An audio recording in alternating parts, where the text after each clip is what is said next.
Cockroach. 2024 का जो चुनाव उत्तर प्रदेश में भाजपा हारी, बुरी तरह हारी उसको कहा जाएगा, जो बुरी तरह से जीतने वाली थी, उसका कारण था कॉकरोच। राम का मतलब है राहुल, अखिलेश और मायावती। कोई सेंस है इस बात कि तिलचट्टे भी काटने लगे हैं आजकल। कभी मैंने बहुत रेयर स्थिति में ये सुना था कि कॉकरोच काटते हैं। सर, कॉकरोच का हिंदी नाम ले लिया तो आप काहे घुसा गए? आप भी कहीं आशुतोष जी की तरह घुसा के चले मत जाइएगा। हम कहाँ जाएंगे, हम तो आप मुकाबला। हेलो दोस्तों, स्वागत है राष्ट्रवादी लाइव यूट्यूब चैनल में। भारतीय जनता पार्टी पश्चिम बंगाल का बम्पर जीत के बाद अगला मिशन उत्तर प्रदेश 2027 का विधानसभा चुनाव का है, लेकिन विपक्ष का रोड मैप का अता पता नहीं है। कांग्रेस ने हाल ही के दिनों में अपने 3 नेता को बहुजन समाज पार्टी के अध्यक्ष श्रीमती मायावती से मिलने भेज दिया, जो मायावती ने मिलने से इनकार करके उनको दरवाजे से ही लात मार के भगा दिया। अब इससे कयास लगाया जा रहा है कि कांग्रेस क्या समाजवादी पार्टी को छोड़कर बहुजन समाज पार्टी से समझौता करना चाहती है। इस सब को देखते हुए अखिलेश यादव भी कंफ्यूजन में हैं। आज की डिबेट इसी सारे मुद्दे पर न्यूज 24 चैनल पर मानव गुप्ता के शो पर हो रही होती है, जिसमें खुद को राजनीतिक विश्लेषक कहने वाला के सिंह लगातार कांग्रेस की चाटुकारिता कर रहा था और बिना आंकड़ा बिना तर्क के बोलता जा रहा था, जिसको पत्रकार अनंत विजय और हर्षवर्धन त्रिपाठी ने डिबेट में इस कांग्रेसी चमचा को कहीं का नहीं छोड़ा, जिसे देखकर आपको बहुत ही मजा आने वाला है। आपसे अनुरोध है डिबेट को आखिरी तक देखें और यदि चैनल पर नए हैं तो चैनल को लाइक सब्सक्राइब सब कर दें। चलो भाई, देखो अब मैं क्या करता हूँ। ओके, सतीश के सिंह। देखिए, मैं तो ये कह रहा हूं कि तथ्य के आधार पर ही आते हैं। हाँ, SIR जब उत्तर प्रदेश में चल रहा था तो SIR के खिलाफ विरोधियों से ज्यादा किसी मुखर आवाज ने उस पर टिप्पणी की थी, तो उसका नाम था योगी। 2 करोड़ वोट कट जाएंगे और आजकल तो वोट बढ़ते हैं, घट कैसे जाते हैं, ये टिप्पणी थी उनकी। भाग यहाँ से भोसड़ी की। तो आपका जो ये तो तथ्य है ना, या हम कुछ गलत बोल रहे तो बता दीजिए, ये तथ्य है कि नहीं? तो पहली बात तो ये है। दूसरी बात ये है, तो अब इसको हम कहें क्या कि उन्होंने डेमोक्रेसी का तमाशा बना दिया, पता नहीं क्या हुआ। दरअसल मानक जी, 2000 शब्द है आज कॉकरोच, शब्द है कॉकरोच। 2024 का जो चुनाव उत्तर प्रदेश में भाजपा हारी, बुरी तरह हारी उसको कहा जाएगा, जो बुरी तरह से जीतने वाली थी, उसका कारण था कॉकरोच। अंदर कॉकरोच लगा हुआ था, इसके वजह से हारी। और योगी जी अगले साल चुनाव हारेंगे भी तो उसका भी कारण कॉकरोच ही होगा। वो पारिवारिक कॉकरोच बड़ा जबरदस्त काटता है, समझ लीजिए। पारिवारिक कॉकरोच मतलब? मैं इसको स्पष्ट नहीं करना चाहता, आजकल बड़ा मुश्किल है करना। परिवार में बड़े कॉकरोच होते हैं, चुभक के मारते हैं, आपको पता ही नहीं चलेगा, पट पट आप उलट जाएंगे, आपको समझ में नहीं आएगा। नहीं तो ये योगी जैसे व्यक्ति को ये क्या कहने की जरूरत थी कि भाई 2 करोड़ वोट कट जाएंगे, कटने वाले कट सकते हैं, ये बोला था या नहीं? आप क्यों नहीं बोलते भाई, आप पत्रकार है ना? तो कितनी डिबेट किया हम तो। हाँ बोले, हाँ तो बोलिए। हम नहीं बचते। हाँ, तो मैं आपको बुलवाना मेरा फर्ज था तो मैं बोल दिया। दरअसल ये बात बिल्कुल सही है कि उत्तर प्रदेश में अभी के हिसाब से भाजपा मजबूत है। वहां जय श्री राम बनाम राम की है लड़ाई, पीडीए उसको जरूर कहते हैं, लेकिन जब तक राम एक साथ नहीं आएंगे तब तक भाजपा जरूर आगे रहेगी, योगी रहे या न रहे। राम का मतलब है राहुल, अखिलेश और मायावती। कोई सेंस है इस बात तो जय श्री राम बनाम राम की लड़ाई है, और राम अगर वहां नहीं आए तो बंगाल जैसा हालत हुआ वैसा ही होगा, है ना? मैं योगी की बात बार बार नहीं कर रहा हूं, फिर मैं बच रहा हूं कि योगी को क्या होता है ना, आप कितना भी 60 करोड़ जुटा दीजिए आदमी कुंभ में आप 60 करोड़ लोग आए थे ना, तो 60 करोड़ आप ले तो आए, कितना उसका इतना झंडा फहराया गया, वो सब सही है, लेकिन थोड़ा कॉकरोचों से बच के भी तो रहना पड़ता है। कुछ भी कॉकरोच भी तो है बहुत बाएं दाएं, बस इतना ही कहना। अरे आप ये कांग्रेस की स्ट्रेटेजी बताइए ना, ये क्यों गए मायावती के घर पर कांग्रेस के नेता? रिपोर्ट्स कह रही हैं कि राहुल गांधी का संदेश लेकर गए थे, क्योंकि उनको ये समझ में आ गया है कि अगर मायावती को साथ नहीं लाए तो यूपी भी गया हाथ से।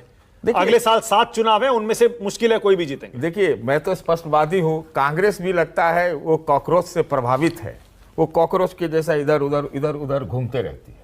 इसमें आप इसको देखिए, हाँ, कॉकरोच कहीं भी चल जा सकता, हो सकता है आप नीचे देखिए कहीं आया आपको ना मिल जाए। तो साला बहुत नीच आदमी रहे। तो कॉकरोच मतलब उनकी नीति स्पष्ट नहीं है कि वो गठबंधन के पक्ष में है या अकेला चलो के भारत जोड़ो यात्रा पे निकलना चाहते हैं। ये साफ दिख रहा है कई जगह कि जिस तरह से तमिलनाडु में हुआ, जिस तरह से बंगाल में हुआ, हम कहेंगे थोड़ा हद तक हरियाणा में भी हुआ, अभी और बिहार में देखने को मिला जो टंट घंट हुआ, आप देखा आपने क्या हुआ। तो इनकी दिक्कत ये कि पहले स्पष्ट करें कि भाई आप करना क्या चाहते हो। राहुल जी ने क्या कहा है? राहुल जी ने कहा है कि वो ही लड़ सकते हैं बीजेपी से, यह भी कहा है, माने कोई बाकी नहीं लड़ सकता। तो क्या हम नीति मान लें? तो फिर काहे के लिए मायावती के यहां जाए? आपको क्या लग रहा है? बोलने की बातें कुछ और, कहने की और करने की बातें कुछ और होती है। मानक जी, बीजेपी देखिए चुनावों की बात कह रहे हैं आप, चुनाव में मतलब बीजेपी चुनावों में ही तो है, बाकी में कहाँ है? क्या है आलिए रे आलिए, बेटा भग मत जइयो। बाकी में क्या हालत है? आप देख लीजिए। आप तो अर्थव्यवस्था पे बात करिए ना भाई, हम तैयार हैं आपसे, हम कर रहे हैं, 3 महीने से कर रहे हैं, अर्थव्यवस्था पर ही बात हो रही है। हमसे करके देखिए, तब हम आपको बताएंगे कि असली क्या है अर्थव्यवस्था। आप बोल रहे थे ना कि मूछे बढ़ा रहे हैं क्या? हाँ। मूछे कटने की बारी है, मूछे कटने की स्थिति है। आप जान लीजिए, पाकिस्तानियों का इकोनॉमी जो है 2 ट्रिलियन का हो गया, हमारा घट के 3.6 ट्रिलियन पे आ गया डॉलर में। यह देखिए, अभी हमें विनोद जी बता रहे थे कि पाकिस्तान में 6 रुपया पेट्रोल का दाम घट गया, अभी फ्लैश है, अब घटा है, और हमारे यहाँ आज क्या हुआ है? फिर 87 पैसा बढ़ना चाहिए। मैं बोल रहा हूँ बढ़ना चाहिए। पाकिस्तान 60% बढ़ा चुका है, ये भी तो बताइए ना। 6 रुपए सस्ता कर दिया। हिपोक्रेसी की भी सीमा होती है। बता रहे तो 60% उसका शेयर मार्केट कैसे बढ़ गया? हाँ। हमारा वाला 4-5% घट कैसे गया? हाँ। अच्छा चलिए, अनंत विजय उसके बाद आ रहा हूं। अनंत विजय, पहले कहां से शुरू करेंगे बोलिए। सतीश जी की बात का जवाब दीजिए, फिर चलते हैं आगे। तू तो गया बेटे। सतीश जी की बात का मैं उत्तर देने की सामर्थ्य मुझ में नहीं है, लेकिन मुझे एक ज्ञानवर्धन हुआ सर कि तिलचट्टे भी काटने लगे आजकल। कभी मैंने बहुत रेयर स्थिति में ये सुना था कि कॉकरोच काटते हैं। वो आमतौर पर मृत त्वचा, बाल और नाखून जैसी चीजों को काटते हैं वो। और जब घर में बहुत ज्यादा तिलचट्टे हो जाते हैं, जिनको अंग्रेजी में शायद कॉकरोच कहते हैं, अरे चुभाते तो हैं, चुभाने से भी काटने के बराबर है, दर्द तो होता ही है ना अनंत जी। ये तो मुद्दे लगा। सर खून निकलता है, खून निकलता है। सर कॉकरोच का हिंदी नाम ले लिया तो आप काहे घुसा गए? आप भी कहीं आशुतोष जी की तरह घुसा के चले मत जाइएगा। हम कहाँ जाएंगे, हम तो आप मुकाबला करने के लिए तैयार हैं। नहीं सर, अरे सर, हम आपसे मुकाबला नहीं, मैं तो अपनी बात बहुत विनम्रता से रखता हूं सर। आपसे मुकाबला आप बहुत, लेकिन मुझे ये जान के बड़ा अच्छा लगा कि आपने ज्ञान बढ़ाया लोगों का कि तिलचट्टे काटते भी हैं। और अभी तिलचट्टों के नाम से एक पार्टी बनी थी कुछ दिन पहले आभासी दुनिया में, और उसने बता दिया कि विपक्ष के किसी नेता में, किसी दल में उनको कोई भरोसा नहीं है, वो तिलचट्टों के साथ जाने के लिए तैयार है लोग। नहीं करूंगा क्योंकि तिलचट्टा इन दिनों आप लोगों का बहुत प्रिय विषय है, इसलिए मैं उसकी बात कर रहा हूं। आपका भी होना चाहिए, आपका भी एक आनंद जी, तिलचट्टा आप लोग का भी बहुत प्रिय विषय था जब अन्ना आंदोलन 2010-11 में हुआ था। सर अन्ना आंदोलन के तिलचट्टे कौन लोग थे वो तो फिर मैं बोलूंगा तो व्यक्तिगत टिप्पणी हो जाएगी, इसलिए मैं आज उससे अरे बोलिए ना, क्या फर्क पड़ता? नहीं सर, अन्ना आंदोलन मालूम है। नहीं सर, नहीं मानक जी ने मना किया है सर। आज कम से कम आज नहीं, आज अन्ना आंदोलन के तिलचट्टों पर कोई चर्चा नहीं होगी सर। देखा आपने लापरवाही का नतीजा है ना, उसको छोड़ देते हैं हम। क्योंकि तिलचट्टे आमतौर पर क्या होता है ना सतीश जी, आप जानते हैं वो अंधेरे में काम करते हैं, गंदगी में काम करते हैं, है ना, तिलचट्टा कहीं साफ जगह पे दिखाई नहीं देता सर, घरों में मिलते हैं, बाथरूम में मिलते हैं, इस बारे में आप हमारे इस बारे में हमसे आप सहमत है कि उत्तर प्रदेश में योगी जी के इर्द गिर्द तिलचट्टे हो सकते हैं? अब आप लगातार बोलते रहेंगे तो हम कैसे बोलेंगे? आप चुप बोलिए। आपकी रनिंग कमेंट्री पे से पार तो हम पा नहीं सकते ना सर। तो कृपया थोड़ी देर के लिए अपनी वाणी को अगर विराम दीजिए, चाय पीजिए, आपको तो चाय की सुविधा भी उपलब्ध है, तो हम लोग चर्चा कर लेते हैं। मैं मानक जी ये कह रहा था कि अभी आप देखिए क्या होता है ना, बहुत सारी चीज भाषा से आपकी प्रतिबद्धता नजर आ जाती है। आपकी चर्चा में मैं अभी सुन रहा था नरेंद्र मोदी, अखिलेश यादव,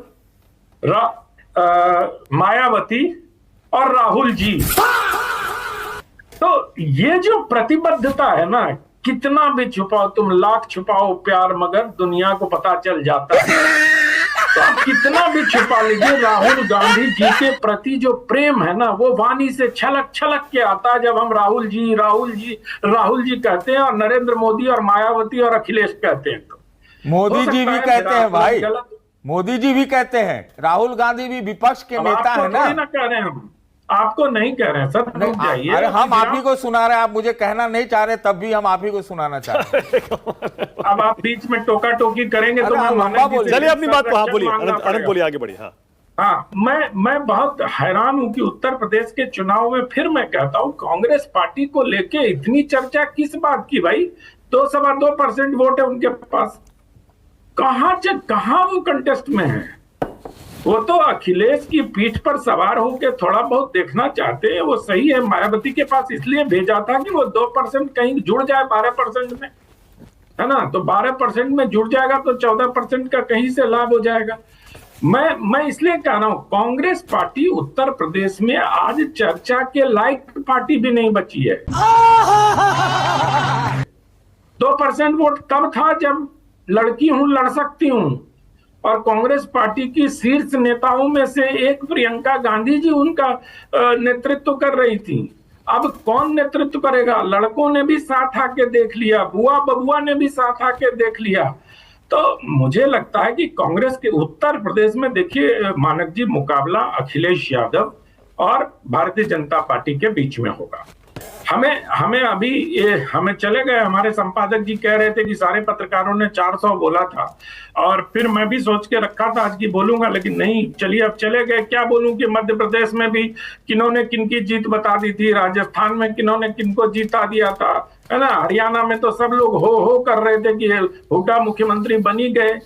केजरीवाल जी को बहुत सारे लोग जाके गुलदस्ते भी दे आए थे कि इस बार आप चौथी बार मुख्यमंत्री बनने वाले हैं।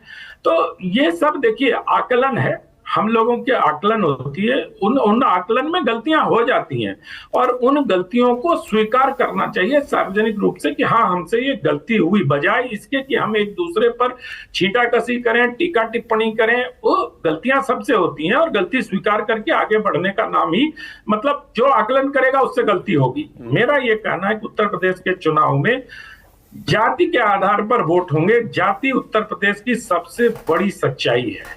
अब इसमें यह देखना है कि जो दांव अखिलेश यादव ने पीडीए का चला है, अभी आपने बताया कि ओबीसी के 45% वोटर उत्तर प्रदेश में हैं, लेकिन क्या ओबीसी एक ब्लॉक के रूप में उत्तर प्रदेश में वोट डालता है? जिस प्रकार से उत्तर प्रदेश के मुस्लिम मतदाता वोट डालते हैं, इन ब्लॉक होके वोट डालते हैं, क्या अगड़े जो आप बता रहे 18% है, वो क्या सारे अगड़े एक ब्लॉक की तरह डालते? नहीं डालते, वो अलग अलग डिवीजन होता है। ब्राह्मण किसके साथ जाएगा, ठाकुर किसके साथ जाएगा, यादव किसके साथ जाएगा, राजभर किसके साथ जाएगा। तो ये बहुत उत्तर प्रदेश के चुनाव का आकलन करने में अभी बहुत समय, सही कह रहे थे आशुतोष जी, में होते तो मैं अपने संपादक जी को कोट करता भी, लेकिन अब चले गए, बुलवा लीजिए उनको एक बार फिर से आग्रह करके। कर रहे हैं, कोशिश कर रहे हैं, आशुतोष नाराज होने लगता है। तो मुझे लगता है कि आशुतोष जी ठीक कह रहे थे कि वहां पर अब वो राम और वो सब ठीक है, उनके अपने अपने कारण थे जो हो गए, कि राम मंदिर के चुनाव के बाद भी उसका नहीं हो पाया, काशी विश्वनाथ धाम बनने के बाद भी वो नहीं हो पाया, नरेंद्र मोदी की जीत का आंकड़ा, मतलब जो हार जीत का फासला था वो कम हुआ। ये तमाम तरह की चीजें हैं, उसमें क्या थी, लेकिन मुझे लगता है कि जो भारतीय जनता पार्टी के अंदर पार्टी के अंदर जो समस्याएं थी, भारतीय जनता पार्टी ने पिछले 2 साल में उसको दूर करने का बहुत प्रयास किया है। और जहां तक मेरी जानकारी है कि इस बार जो माइक्रो लेवल पर चुनाव होने जा रहे हैं उसका मैनेजमेंट भारतीय जनता पार्टी के शीर्ष नेता योगी आदित्यनाथ के साथ मिल बैठकर करने वाले हैं। तो इसलिए मुकाबला बहुत तगड़ा होगा, देखा जाए क्या होता है। और एसआईआर में तो अब देखिए, उत्तर प्रदेश में एसआईआर कोई मुद्दा नहीं है सर।